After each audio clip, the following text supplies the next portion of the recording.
All right, y'all. Yesterday I went to see the movie Tron Ares, and I'm just gonna go ahead and say it's a pretty good movie. It's a pretty good movie. I personally enjoyed myself with all the fanciful colors and all the in in world things that they got going on. So I personally enjoyed it. Plus, it's like 80s brought to life. More on that later. Basically, it's like these four creators and two of the creators want to make their respective worlds and dreams come true, but the main creator all but have left his creation. So he's pretty much left the he's left the game. And that's the main one, the the dude from the Big Lebowski, Jeff Bridges. Like, his role in all of this is all but done, and he's like left the game. He right now is living in like 80s world, and is done for him. Uh, what we got left is the chick that plays Maxine from Russian Doll, which is how I'm going to refer to her. Greta something or another. The chick that plays Maxine from Russian Doll. She's pretty much created a world like Minecraft, where you just start building stuff for the betterment of humanity that benefits everybody. And then you got the person, Evan Peters, Quicksilver. Quicksilver, who pretty much made War World, and he is perfectly fine with the world we're living in. He just wants to rule it through making these video game super soldiers and temporarily bringing them into the real world. And that's how you get the game stuff happening in the real world, which is what makes everything chaotic, and that's what makes the movie. So his two characters he made that keeps coming into the real world, the super soldiers that have repeated lives and you can't ever really fully destroy them because they're pretty much backed up on the servers in his world. His two characters are Ares, played by Jared Leto, who also played Neander Wallace in Blade Runner. More on that later. Jared Leto and Jodie Turner Smith, the chick who played the tall, imposing black lady from the last 007 movie, who was supposed to take the place of 007. She was a new 007. That lady. She plays Athena, which also is she's over war too, according to the mythology. But Quicksilver made those two characters as like the test run to see how people respond to them, and he introduced them as super soldiers. And this is like the next step from VR gaming and all this other stuff. So he's perfectly fine with the world and how it is. He just wants to rule it through the next step in military ops and stuff like that. He wants to make a whole lot of money off that. The other lady, Maxine from Russian Doll, she wants to make the world a better place through like agriculture and other stuff. So they want to make their respective dreams come true, and in order to make their respective dreams come true, they need to make this their role in this video game war that they got going on. They need to make it permanent. At least that's how I'm seeing it. So back to Neander Wallace. Uh, you notice how in Blade Runner all the replicants want to basically have their life mean something, and so you see how in the first Blade Runner, the main replicant went to Edwin Tyrell's place, and he basically confronted Tyrell to ask for human life rather than replicant life. I mean, yeah, they're bigger, stronger, faster, better built, but they want a more meaningful life. And so Edwin Tyrell is like, the facts of life, how to make something temporary more permanent. And that's pretty much what we got here. The Ares character, played by Jared Leto, who also played Neander Wallace, who had the same problem, how to make things more permanent, in the sequel Blade Runner. We got the same problem here, because the video game super soldiers, although they are bigger, badder, stronger, faster, they want a more meaningful life. Both Athena and Ares want a more meaningful life.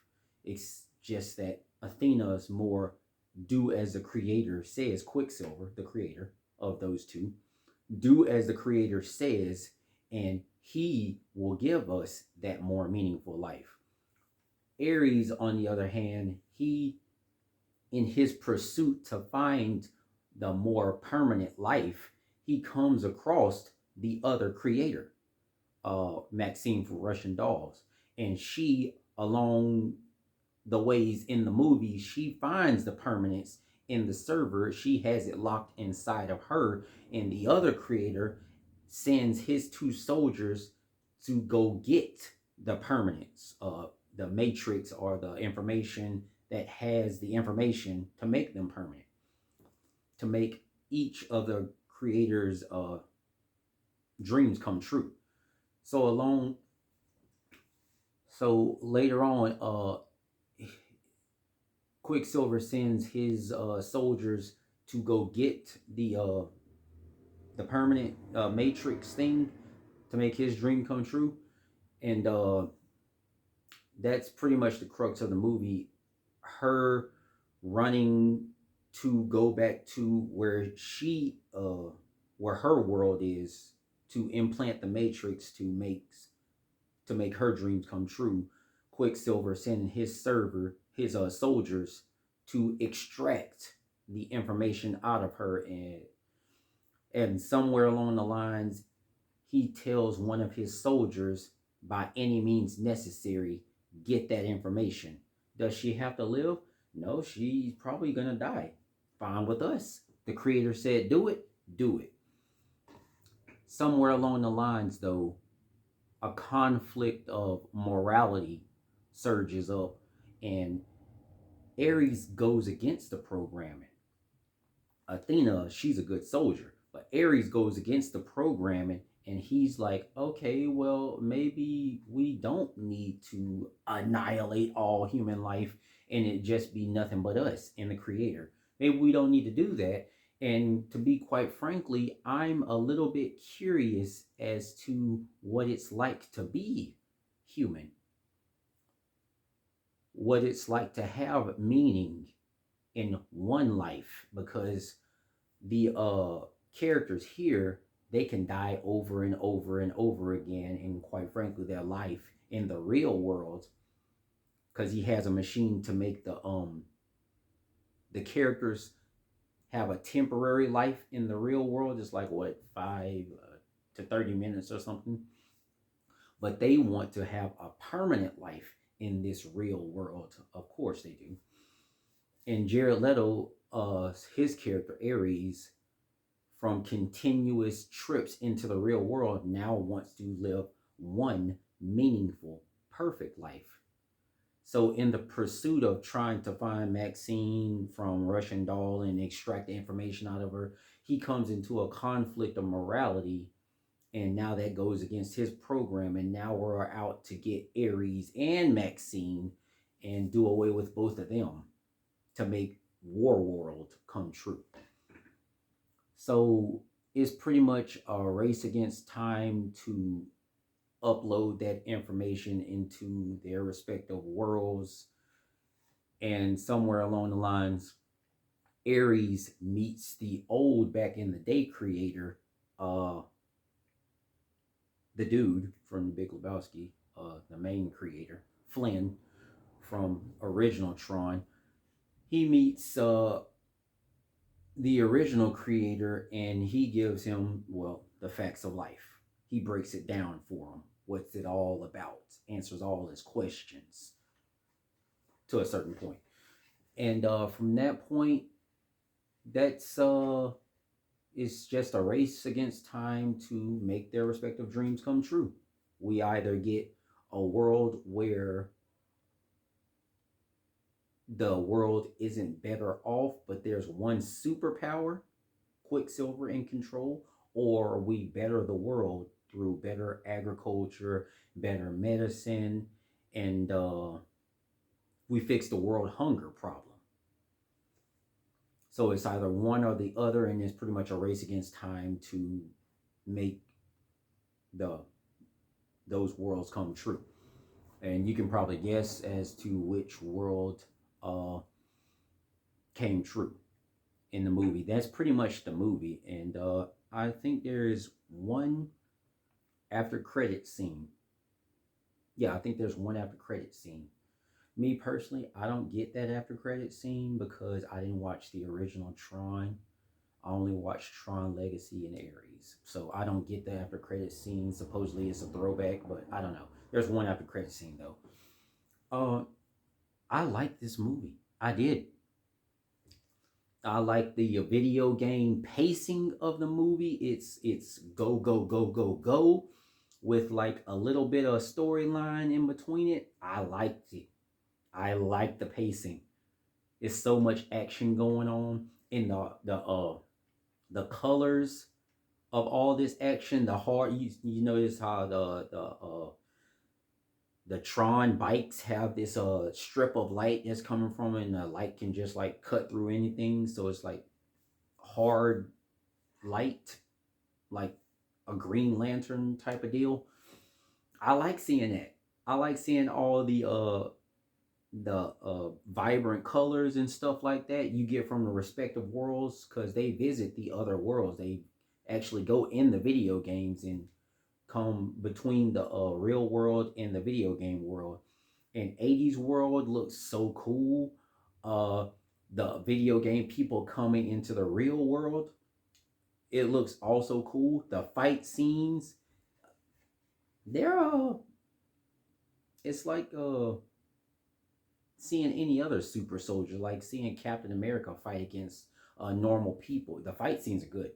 The fight scenes are good. It's just I'm just talking about the looks right now of it. The looks of it and all the colors and stuff swirling around because of the hard light and how they employ the hard light to stop real world planes coming after them and stop police and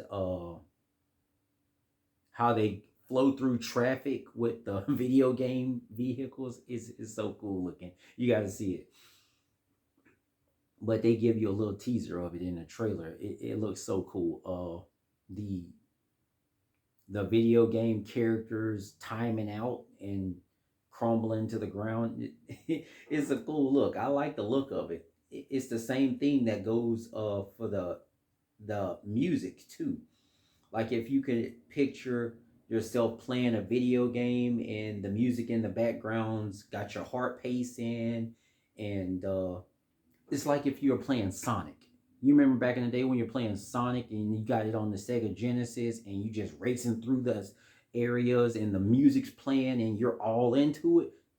Same thing in this movie. The music is heart pacing and it just gets you in the mood. It's all mood music, but it's really good stuff. That's how the music is in this movie. And I liked it.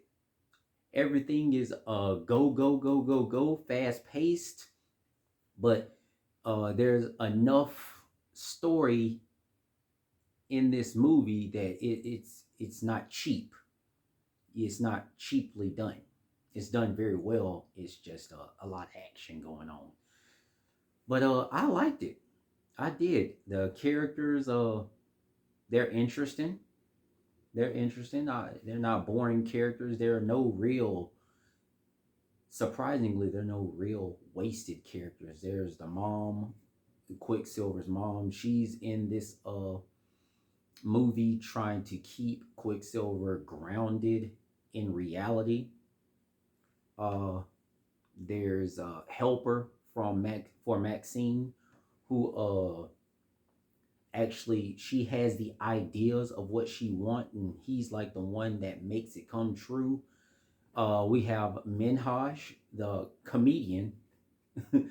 We have him in the movie, and he's like the boss of the two actual creators. He has his role in the movie too. There are no wasted characters in this. So the characters, they do their jobs, and they're interesting characters. And the video game people themselves, Mrs. I do as I'm told, Jodie Turner Smith, I believe is her name. She plays the stoic chick so well, the stoic soldier really well. She's good at that. Jared Leto, I mean, Jared Leto is Jared Leto. He's gonna be some version of Jared Leto in just about all of his movies, but he's good for this. He's good for this as the character Ares. He played imposing, he played curious, he played funny. Uh yeah, he had a little bit of the little things kind of his character from the little things, his kind of humor. It was in this movie. But the characters were good, so that worked out pretty well. The my favorite part is just the look of the movie. Just the look of it, the hard light and the colors and from all the other world, how vibrant it is in the other worlds, the world building itself. I like that part. I like the settings in the movie. The settings look so good. Loved it. But yeah, it was a good movie. I enjoyed that so much. I It makes me want to rewatch Tron Legacy and then get Tron Legacy and Tron Ares on DVD. Like it's I could see myself rewatching these movies. This was a good movie. I'll say uh I'll say 7.5 out of 10. I could push myself. I could rationalize it to an 8 out of 10 for me. Just on pace and settings alone. 8 out of 10. I could see it. It was a good movie. Good job, y'all.